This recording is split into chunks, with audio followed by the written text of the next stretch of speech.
Ундаст хурдан хөлгийн ган хэд шиг туурайгаар дэлхийн дайдыг тамгалсан агуу эсрэг хүчний эзэд мартин том. Сайн байцгаана уу эрхэм хүндэт үзэгчтэй. Монголын үндэсний эх орон телевизээс цуврал болгон хүргэж байгаа Мартин нэвтрүүлгийн маань хамгийн анхны дугаар болох Монгол морины гавьяа гэсэн нэвтрүүлгээ үзэг та бүхэндээ хүрэхэд бэлэн болоод байна. Хэдэн зууны турш монголчуудтайгаа хамт байж хүнд бэрх цагуудыг туулалцж ирсэн эрэлхийг хөлөг мордоо иргэн нэг дурсцгаая. Ган дөрвөн туурайгаараа дэлхийн талыг Монгол хэмээн хамгаалсан эрэлхийг мордоо дахин нэг дурсаж бахархацгаая.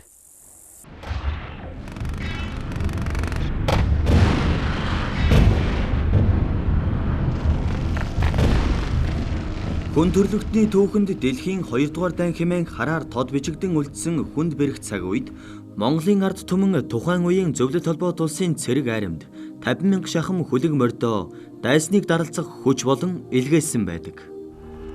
Тэдгээр агт мордноос дайны халуун цэг суман шуурганд цэрэг ирсийн унаа болж түмэн бэрхийг туулан эзнийхээ амийг аварч хүнд хөнгөн шархтаж халуун цусаа урсхан амьсгалаа хуур шиг татан эрсцээр байсан гэдэг.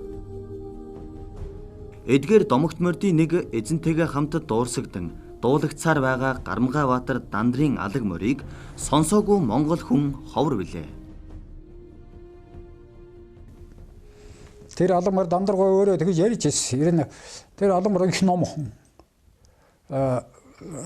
Өөрөө нь хайдгүй. Тэгээд одоо хороо хамаандсан дивиз хамаандсан хүн чинь тэр яваал тэр сэргийн хоригл моргилтаар яваал одоо ингээд тэрүүгээр яваал тэр албан ажиллаа явдаг юм байна л д. Тэгээд шумууд ихтэй чалхан гол. Тэгээд шинэлний хойдлын нэг юу байдаг шүү дээ салаа шинэл. Тэр л толгоогоо хийчихэл ингээд дагаал яваад. Тэгээд салдгүй тийм. Тэгээд их номхон. За ойрын зайд бол хурдан.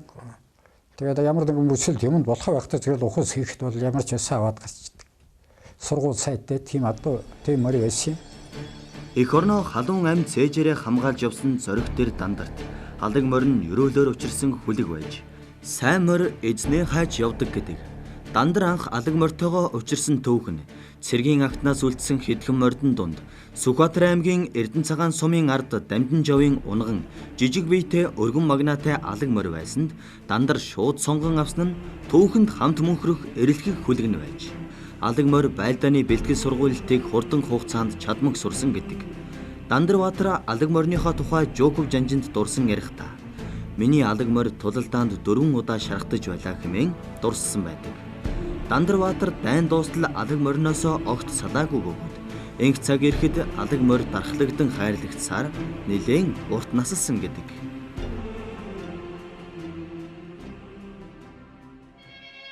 Унган нутгийн энхийн төлөө улсын наадамд уралдах завгүй Баатар эзэнтэйгэн хилээ мансан байдгийн ууланд дүүлж явсан дайчин эрийн нөхөр болсон Баатар тэгшээгийн хүрэн халдсан жанжны хонгор Дандрын алагтай заяа нэгтэй тэнгэрийн хүлэг. Эрэлхийг алагтай ижил тавлин туулсан тэгшээгийн хүрэн халдсан хэмээх домогт хүлэг нь мөн л орчлонгийн алаг тавлин дээр хүнээс дутуугүй цуутай явж Тэгшээ Баатрын хүрэн халзан баруун хязгаар байтаг богдод олон удаагийн тулаанд орон онцгой гавьяаг байгуулж явжээ.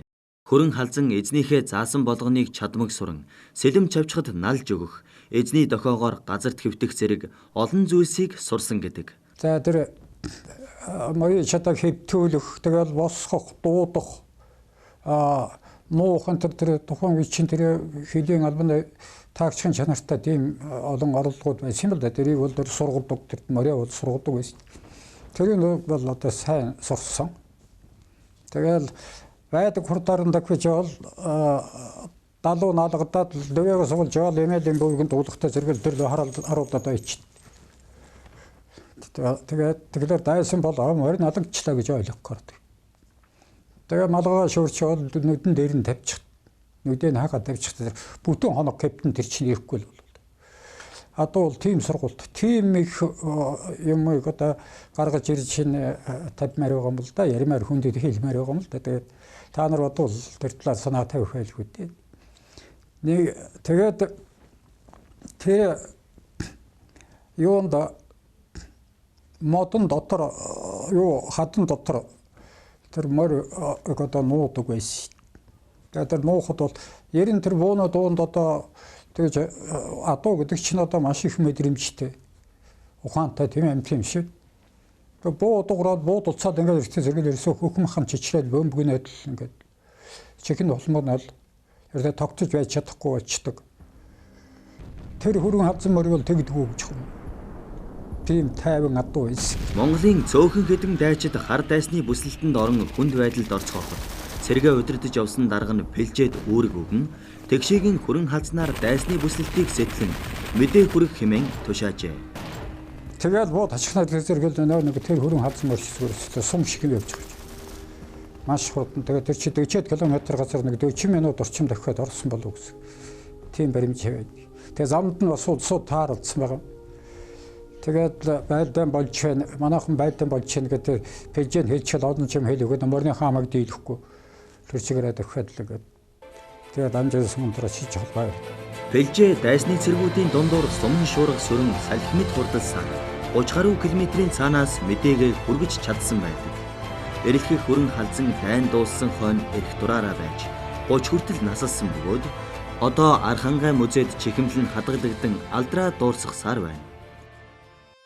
Эх орны дайны үед Монгол түмнээс фронтод бэлгэлсэн агт мордыг анх харсан Орос цэргүүд давжаа жижиг биетэй хэмээн харцаараа голон шоолон инээлдэж байсан ч унаж эдэснийхээ дараа гайхалтай хурд хүч, тэсвэр төвчээр, ухаан зориг, амьдрах чадварыг гайхан биширч байсан гэдэг.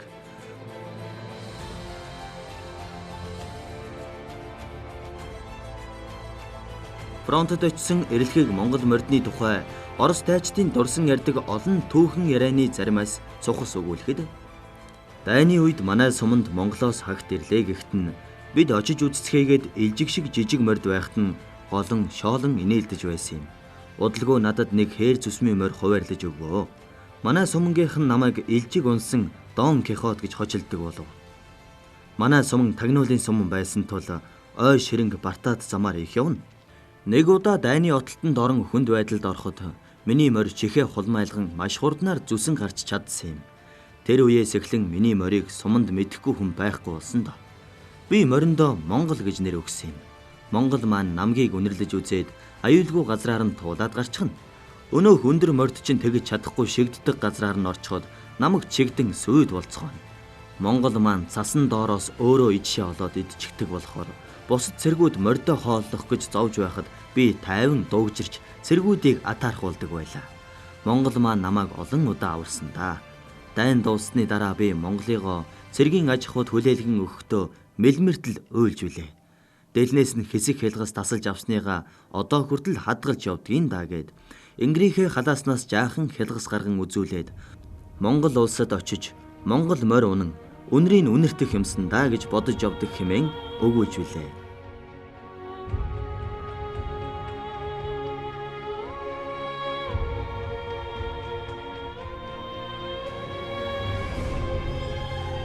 Энэ мэдчлэн олон агт морь Монгол нэртэйгээ Монгол овгоо алдаршуулж нутаг амьтай эх оронч явдлаа дуурсхан мөнхөрсөн байдаг.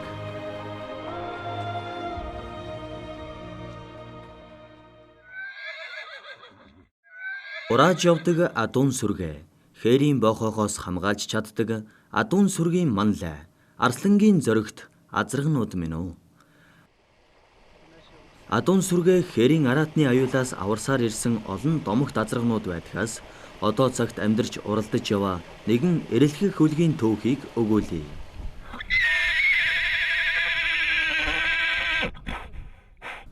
Монгол улсын Тодмандаа уяж аюу шагсны авраг хээр азрагны төл дүү хээр азраг нь адуун сүрэгтэйгээ Сэлэнгийн нутагт оторлож явахдаа чон ихт нутгийн сүрэг боохоор халтгад хээр азраг сүргээ тойрон хамгаалж хүч тэнцвэргүй тулааныг хийсээ унаг дагаа тойрон хамгаалахад тун бэрх болж ирэхэд хээр азраг ухаан гарган сүргээсээ холдон чонын дайралтыг өөр дээрээ төвлөрүүлэн сүргээ орхин сүрэг чоныг дагуулan давхижээ.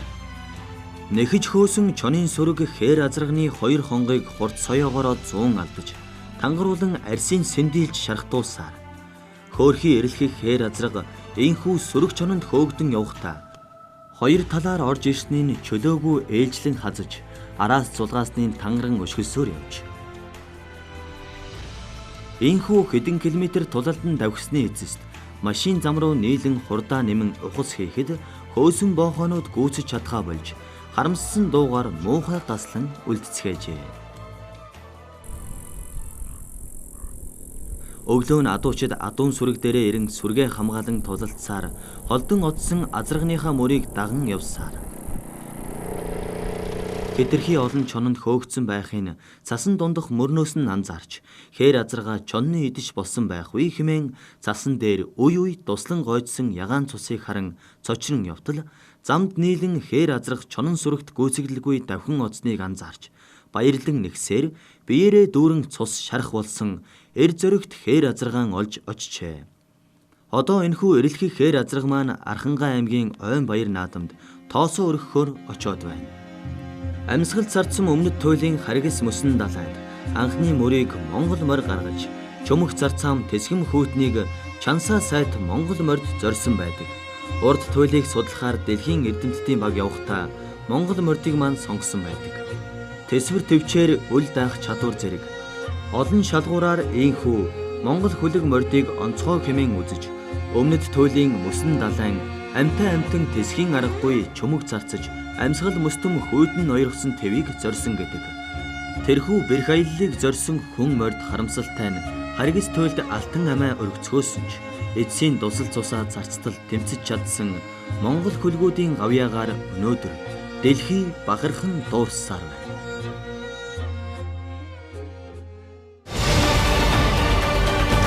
Андас хордон хөлгийн ган хэд шиг туурайгаар